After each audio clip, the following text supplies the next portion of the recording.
তাওয়াফ করা অবস্থায় মুলতাজামে দাঁড়িয়ে হজ উমরা করছেন কারা কারা দেখি? মাশাআল্লাহ, হাত নামান। যারা করে নাই আল্লাহ তাদেরকেও যাওয়ার তৌফিক দিও।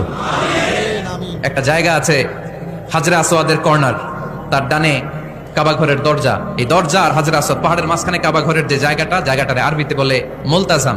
আরবিতে কি বলে? সবাই বলেন, কি বলে? মুলতাজাম। এখানে দাঁড়িয়ে গা লাগিয়ে দোয়া করলে এই দোয়া আল্লাহ ফিরায় না। আমরা যেন সবাই মুলতাজামে দাঁড়িয়ে দোয়া করতে পারি। খুব ধাক্কা ধাক্কি ওই জায়গায়, সবাই চায় মুলতাজামে দাঁড়িয়ে দোয়া করি, কারণ ওখানে দাঁড়িয়ে দোয়া করলেই কবুল হয়ে যায়। তো ধাক্কা ধাক্কির মধ্যে, অনেক ধাক্কা ধাক্কির মধ্যে এক হুজুর চান্স পাইছে। তো এই মাওলানা ছিল খুব চালাক, মাশাআল্লাহ।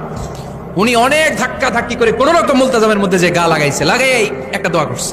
দোয়াটা হইতেছে, আল্লাহ জীবনে যত দোয়া করছিলাম আর যত দোয়া করব সব দোয়া তুমি কবুল করে নিও।